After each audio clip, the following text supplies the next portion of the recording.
तो चलिए दोस्तों, आज के वीडियो की शुरुआत करते हैं। और ग्रासिम इंडस्ट्रीज इस कंपनी के क्वार्टरली रिजल्ट आ चुके हैं, तो देख लेते हैं रिजल्ट कैसे आए हैं। आप जानते होंगे जो ग्रासिम इंडस्ट्रीज है ये एक आदित्य बिरला ग्रुप की कंपनी और फ्लैगशिप कंपनी है। जो आदित्य बिरला बहुत बड़ा ग्रुप है, आदित्य बिरला ग्रुप, तो उसकी ये फ्लैगशिप कंपनी है। तो एक बार देख लेते हैं रिजल्ट कैसे आए हैं।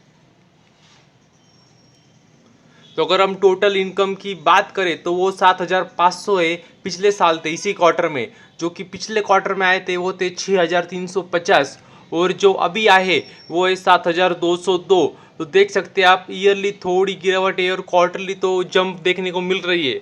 लेकिन बहुत ही एक इम्पोर्टेंट बात ये भी है कि जो हम रिजल्ट देख रहे हैं वो एक उनके स्टैंड अलोन नंबर।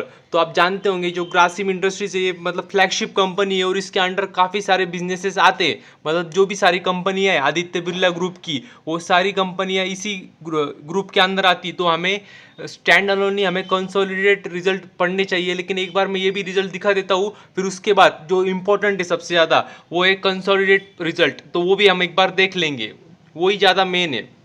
तो खर्चे भी देखे तो खर्चे पिछले साल थे इसी क्वार्टर में 6,140, और पिछले क्वार्टर में आए थे 5,900, और खर्चे अभी जो हुए हैं वो है 6,200। तो देख सकते हैं आप, खर्चे भी बढ़े। और अगर हम नेट प्रॉफिट देखें तो कंपनी प्रॉफिट में ही होंगी। तो net profit for the period अगर वो देखें तो वो पिछले साल थे इसी क्वार्टर में 964, जो कि पिछले क्वार्टर में आए थे वो थे 355, और अभी जो आया है प्रॉफिट इस क्वार्टर में वो है 795, मतलब लगभग 800।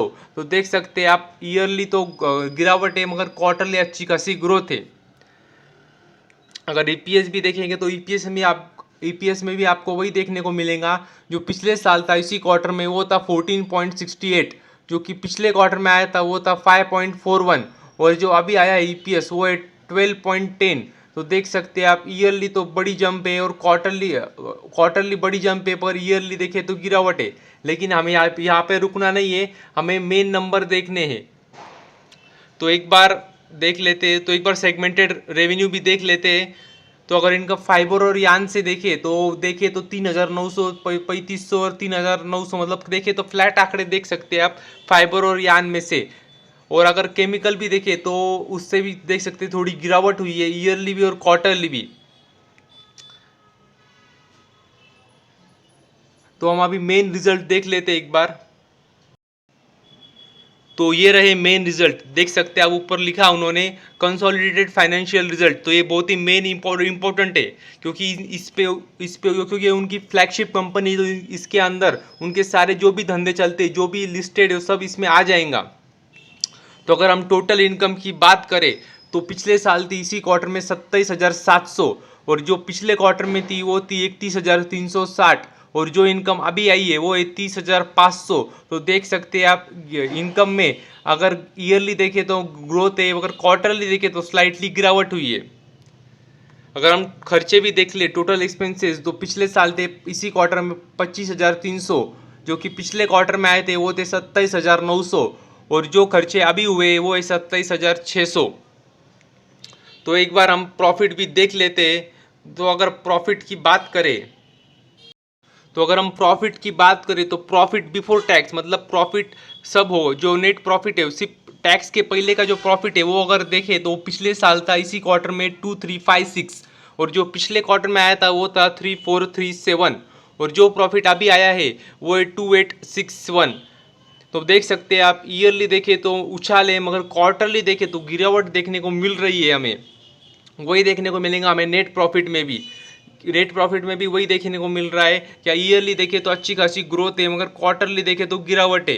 और ईपीएस में देखें तो ईपीएस में भी वही देखने को मिलेगा, जो पिछले साल ईपीएस आया था इसी क्वार्टर में वो था 15.35, और जो ईपीएस पिछले क्वार्टर में था वो था लगभग 24 का, और जो ईपीएस अभी आया है वो है 17.71। तो देख सकते हैं आप, सब जगह वही देखने को मिल रहा है हमें।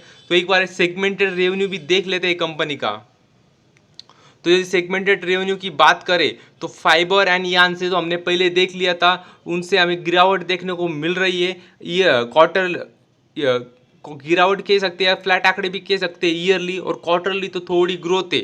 और इनका मेन धंधा जो है वो है सीमेंट। आप जानते होंगे आदित्य बिरला ग्रुप की कंपनी है अल्ट्राटेक, जो कि सबसे बड़ी कंपनी देश की सीमेंट बनाने की। तो अल्ट्राटेक इन्हीं की कंपनी है और लगभग 2.5 लाख करोड़ का मार्केट कैप है, तो अच्छा खासा मार्केट शेयर लेके बैठी है। और इसी के साथ सिर्फ अल्ट्राटेक इनकी नहीं है, और भी देखिए आप तो Birla cement, Birla white cement, ऐसी और भी कंपनी है जो इनकी कंपनियां हैं। और जो अल्ट्राटेक है वो थोड़ी प्रीमियम सेगमेंट में आती है, मतलब थोड़ी उसकी प्राइस हाई होती है अल्ट्राटेक की। और अगर Birla A one cement, Birla cement देखे तो ये थोड़ी प्राइस मतलब कम रहती है। तो इन्होंने सब सेगमेंट्स में अपना मतलब सीमेंट बिजनेस में का जो भी सेगमेंट है, अपर सेगमेंट, लोअर सेगमेंट, वहाँ पे सब जगह अपनी कंपनियाँ डाल के रखी है। तो इनका अच्छा खासा रेवेन्यू आता है सीमेंट बिजनेस से, तो वो भी देख सकते हैं आप। ईयरली देखें तो आप कह सकते हैं ग्रोथ है, मगर क्वार्टरली देखें तो स्लाइटली गिरावट है सीमेंट बिजनेस, जो कि इनका मेन बिजनेस है। और अगर केमिकल भी देखें तो उनका ज़्यादा रेवेन्यू नहीं आता है वहाँ से, मगर उसमें भी गिरावट हुई है। और अगर फाइनेंशियल सर्विसेज देखें तो उसमें ग्रोथ है, ईयरली भी क्वार्टरली भी। तो देख सकते हैं ओवरऑल आप देखेंगे तो वही देखने को मिल रहा है, ईयरली ग्रोथ देखने को मिल रही है टोटल इनकम में भी। और क्वार्टरली देखें तो थोड़े मतलब कह सकते हैं फ्लैट भी आंकड़े कह सकते हैं, थोड़ी गिरावट भी कह सकते हैं। तो ये रहे आदित्य बिरला ग्रुप की जो फ्लैगशिप कंपनी ग्रासिम इंडस्ट्रीज, उसके रिजल्ट। आपको कैसे लगे जरूर बताना। आज के लिए इतना ही, थैंक यू वेरी मच। और भी ऐसे वीडियोस देखते रहिए।